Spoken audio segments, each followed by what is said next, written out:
Rahayu, saudara-saudara sejiwa Tosanaji Nusantara. Jumpa lagi dengan saya Joko Supriyadi dari JS Collection, Kresa di channel Jakarta. Tidak bosan, marilah kita awali dalam satu doa bersama untuk mengawali kita. Semoga senantiasa segala yang terindah dan yang terbaik terlimpah untuk kita semua. Amin. Kita berada pada tayangan 197. Selain yang pakem, istilah-istilah di Tosanaji itu banyak yang merupakan kesepakatan.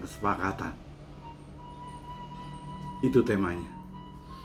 Ada 3 review dari pusoko saya nomor 8948, 8950, dan yang terakhir 8949.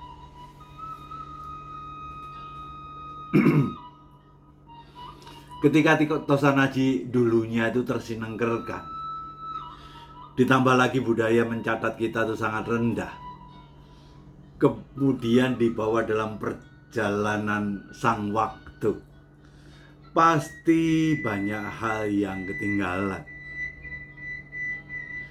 sehingga membutuhkan suatu kesepakatan yang baru untuk memaknai Tosanaji. Jadi janganlah alergi terhadap suatu makna baru terhadap Tosanaji yang sudah tercipta dari dulu, karena tersinengker tadi banyak yang ketinggalan. Ambil contoh, misalnya kita lihat keris Mojopahit. Kita tahu Mojopahit abad 14. Sementara kalau kita ngelihat kulit semongko, itu ada di Mojopahit. Padahal kalau kita tahu buah semongko sendiri itu dari Afrika Tengah dan menjadi hidangan buah di meja itu di awal tahun 1900-an. Sementara Mojopahit 1400-an. Bedanya hampir 500 tahun. Kalau hari ini kita bisa memaknai keris Mojopahit pamor kulit semongko, sejatinya makna kulit semongko itu adalah sebuah kesepakatan. Sama kalau kita bicara suatu cerita perkerisan. Dulu saya diasuh oleh seseorang di pasar lama Pare sana, tugasnya sebagai tukang sapu dari pasar tersebut. Namun sering saya bermalam di rumahnya di pasar itu. Setiap malam itu ada 2, ada 3, kadang 5 orang yang datang ke rumahnya. Ternyata yang mengasuh saya itu adalah orang yang berprofesi sebagai, katakan, tetua untuk urusan keris. Makanya banyak orang-orang di daerah situ yang datang ya cerita-cerita tentang sejarah, tentang Tosanaji. Bahkan terjadi pemaharan juga di situ. Berbagai macam profesi ada. Saya masih ingat itu. Ada satu yang saya ingat. Pada saat itu selalu kalau kita bicara tentang empu yang hebat saat itu, selalu yang banyak dikumandangkan adalah Empu Supondrio. Sementara kalau kita lihat runut sejarah sekarang itu, yang paling melegenda adalah Empu Supomandragi. Sehingga sejarah pun kadang-kadang dimaknai oleh orang tertentu sebagai semacam sesuatu yang barangkali secara informasi sangat terbatas, sehingga adalah suatu hal yang wajar ketika kita bicara Tosanaji ada banyak kekurangan di sana sini, sehingga butuh kesepakatan. Contohnya pusoko yang pertama ini 8948. Pusokonya Tilamupe.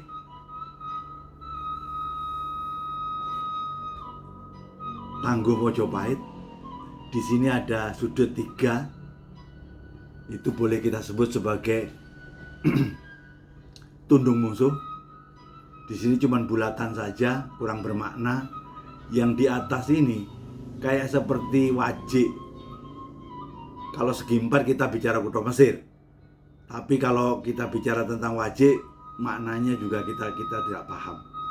Bahkan di sini ada angka 8, angka 1. Anggap aja yang tidak kita pahami itu adalah pamor ceprat-ceprit.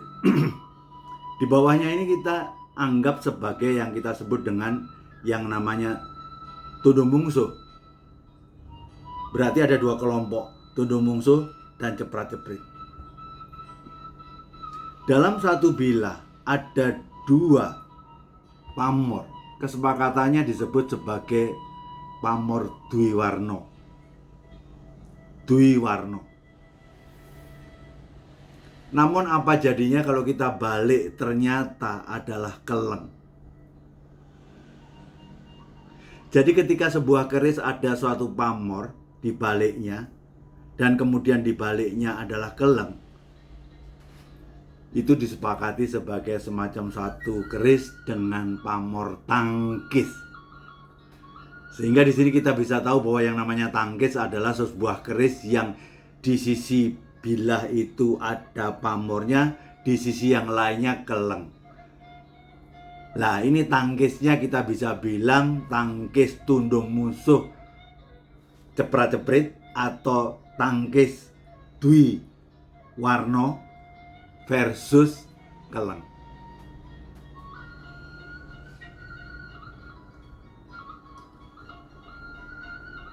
Mari kita menginjak tentang apa bedanya tentang pamor tangkis dengan pamor slewah. Lagi-lagi saya ingatkan di awal, tangkis dan slewah itu menurut saya bukan pakem tapi sebuah kesepakatan. Suatu pamor disebut sebagai dengan pamor slewah kalau apabila di sisi pamor, di satu sisi bilah itu berpamor, di sisi yang lain juga berpamor. Kalau yang tangkis tadi berpamor, sisinya tidak berpamor atau keleng. Kalau satu berpamor, pamor beda di sisi yang lainnya, itu kita sebut dengan tangkis. Ini ada ukir tanduk eksotik rangkanya, khas Madura, keris dengan nomor 8950. Mari kita lihat.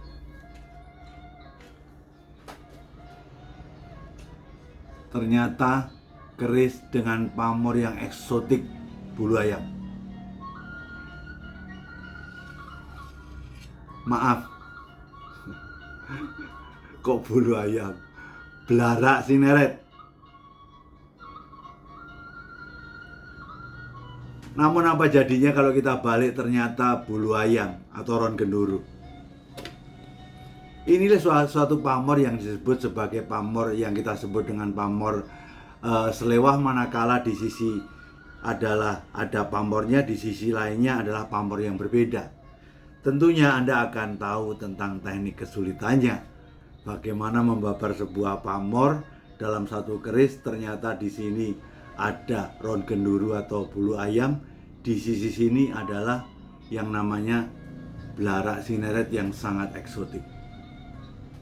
Ini tangguh Madura Sepuh. Lagi-lagi ini adalah sebuah yang namanya kesepakatan, yaitu kita sebut dengan pamor selewah.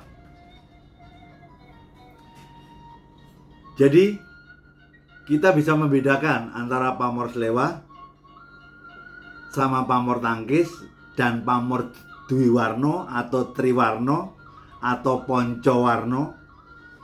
Kalau dwiwarno itu ketika dalam satu bilah ada 2 kelompok pamor yang berbeda. Semoga kita bisa pahami dengan baik. Yang terakhir review saya adalah nomor 8949. Kita lihat keris vertikal alis, ada tinggilnya, sogokan 2, khas jalak sangu tumpeng. Apa jadinya kalau kita balik?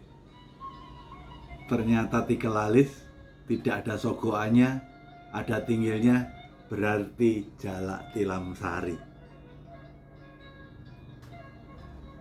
Sehingga kalau kita bicara tentang masalah dapur, dalam satu dapur itu, dalam satu bilah itu ada 2 dapur ini, banyak yang menyebut secara kesepakatan kita sebut dengan dapur dui dapur.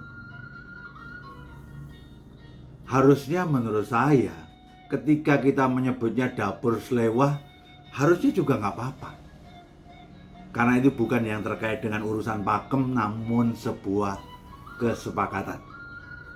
Beda kalau ada tambahan dalam satu dapur, misalnya ada suatu dapur, katakan misalnya sangklat, ada sesuatu tambahan, dapur tambahan yang sering ditambahkan, yaitu ada unsur pudak setegalnya, ada uruping dila, ataupun ada yang kita sebut dengan sinebonya. Lah, itu selama dapur babonnya jelas, itu tetap kita sebut dengan satu dapur. Misalnya kalau kita anggap aja tilamupe, tapi ada uruping dila, bisa kita sebut dengan tilamupe uruping dila. Namun itu bukan dui dapur, tapi satu dapur, namun ditambahkan dapur yang lainnya. Jadi kalau itu lebih gampang, karena kita harus melihat mana yang merupakan dapur utama, atau istilah di keris kesepakatannya disebut dengan dapur babon. Jadi saudara-saudaraku sekalian, buat saya adanya kesepakatan, menurut saya, pandangan saya adalah positif. Apalagi kesepakatan itu dibuat oleh pendahulu kita. Tentunya kita sama-sama tahu pemahaman orang Jawa, mikul dhuwur mendem jero, untuk suatu senior atau orang pinisepuh kita. Jadi paling tidak dengan demikian kita bisa tahu bahwa oh ternyata banyak hal-hal yang merupakan suatu kesepakatan, dan itu adalah suatu hal yang sangat masuk akal. Karena memang Tosanaji dulunya banyak yang disinengkerkan, dan budaya mencatat kita pun juga sangat rendah. Sehingga saya pastikan banyak yang ketinggalan, sehingga sangat layak untuk dibutuhkan kesepakatan baru untuk memaknai hal-hal yang kita tidak paham tentang Tosanaji. Yang penting paling tidak, apapun cara pandang kita, yang penting kita sama-sama senang Tosanaji. Demikianlah babaran saya pada kesempatan kali ini.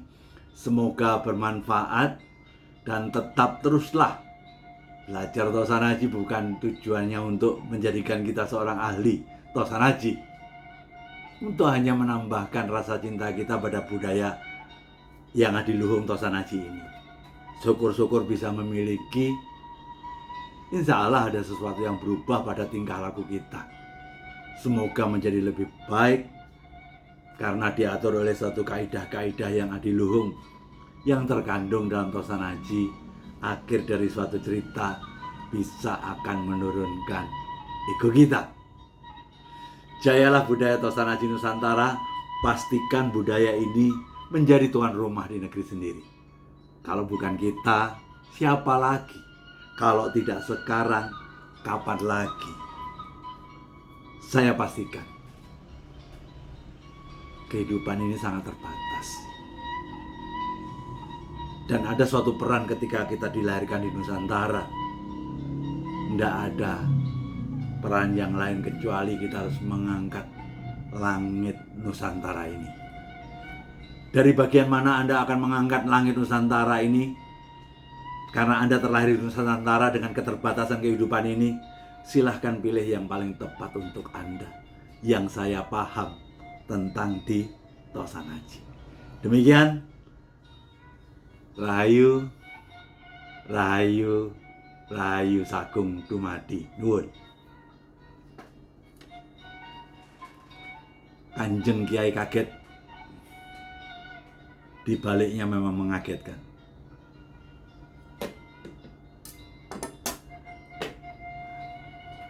Kanjeng Kiai kaget, di baliknya memang mengagetkan. Nuwun.